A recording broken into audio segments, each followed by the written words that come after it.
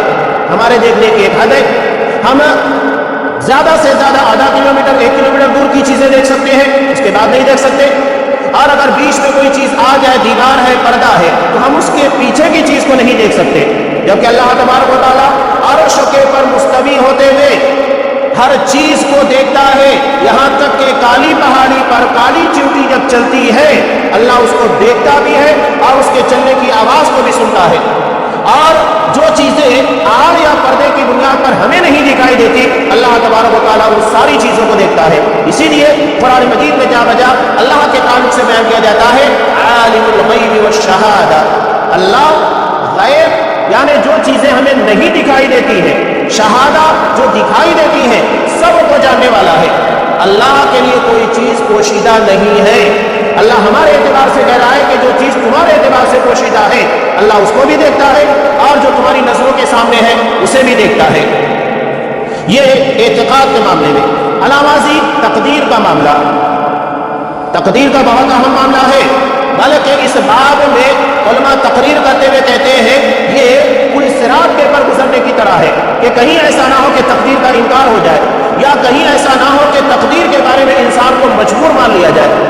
دو الگ الگ راستے انتہا ہیں، ایک تو یہ ہے کہ تقدیر کا انکار کر دیا جائے، تقدیر ہے ہی نہیں، اور دوسرا یہ ہے کہ تقدیر کو ایسے مانا جائے کہ انسان بالکل مجبور ہے، جو لکھا ہوا ہے بس اس کو وہی کرنا، اس کو مجبور بنا کر بھیجا گیا، جبکہ ان دونوں کے درمیان تقدیر ہے۔ نہ تو تقدیر کا آپ انکار کریں اور نہ ہی انسان مجبور ہے، بلکہ انسان با اختیار طور کے پر جو بھی کام کرتا ہے اپنے ارادے سے۔ اگر انسان کو مجبور بنا کر کوئی کام کرایا جا رہا ہے تو اس کا مطلب یہ ہے کہ اگر اس نے مجبوری میں سارے کام کیے تو پھر اس کو جہنم میں کیوں ڈالا جائے، اور اس کسی کو نیک عمل کی بنیاد کے پر جنت میں کیوں داخل کیا جائے، جبکہ ہر کسی کو مجبور کر کے کام کرایا جا رہا ہے۔ اسلام میں جبر نہیں ہے، قرآن مجید صاف کہتا ہے لا اکراہ فی الدین، دین کے معاملے میں کوئی زور زبردستی نہیں۔ آپ اچھائی کو قبول کیجئے اپنی مرضی اپنے اختیار سے، برائی اگر قبول کر رہے ہیں تو اپنی مرضی اپنے اختیار سے۔ اور تقدیر کا معاملہ کیا ہے؟ ہمارے یہاں پر لوگ تقدیر کے بارے میں کیا کہتے ہیں، ارے تقدیر میں لکھا ہوا تھا اس لیے میں نے ایسا کیا، یعنی بتانے کا مقصد یہ ہے یہ خطا یہ غلطی تقدیر میں لکھی تھی تو مجھ کو کرنا پڑا۔ بات کو الٹیے جب صحیح ہوگی کہ ہم یہ غلطی یا یہ کام کرنے والے تھے اس لیے اللہ نے تقدیر میں لکھا۔ اللہ ہر چیز کا جاننے والا ہے، وَهُوَ بِكُلِّ شَيْءٍ عَلِيمٌ۔ اللہ جب ہر چیز کا جاننے والا ہے تو وہ ہمارے ہر عمل کے بارے میں جانتا ہے کہ میں اس بندے کو پیدا کروں گا تو یہ کیا کرے گا کیا نہیں کرے گا، اللہ کو سب پتا ہے۔ لیکن اس کے علم کا مطلب یہ نہیں ہے کہ اللہ مجبور کر رہا ہے، بلکہ اختیار دیے ہوئے ہیں کہ اپنی مرضی اور اپنے اختیار سے جو کام کرنا ہے بندہ کرے گا۔ اسی طرح ایمان کے معاملے میں، ایمان کے معاملے میں بھی اسلام میں وسطیت ہے۔ یہ نہیں کہ اگر کوئی شخص صرف کلمہ پڑھ لے تو جنت میں داخل ہو جائے، اور ایسا بھی نہیں ہے کہ اگر کوئی ایک گناہ کر لے تو کافر ہو جائے، ایسا نہیں ہے، بلکہ ان دونوں کے مابین اسلام کا عقیدہ ہے وسطیت کا سب سے بہترین عقیدہ، کہ اسلام کا کلمہ پڑھنے کے بعد آپ کو قانونی طور پر قانونی حیثیت مل گئی کہ آپ مسلمان ہیں۔ اب اس کے بعد یہ آپ کا کام ہے، مثال کے طور پر آپ نے قانونی طور پر ایک جگہ 1 ایکڑ ہے اسے حاصل کر لیا، تو زمین صرف حاصل کرنے کے بعد آپ کو وہاں سے کوئی فائدہ تو ہوگا نہیں جب تک کہ آپ محنت نہیں کریں گے۔ محنت کریں گے، جتنا زیادہ محنت کریں گے اتنی بہتر فصل نکلے گی، یا آپ نے دکان خرید لی، جتنا زیادہ آپ وہاں پر کوشش کریں گے اتنی برکت ہوگی۔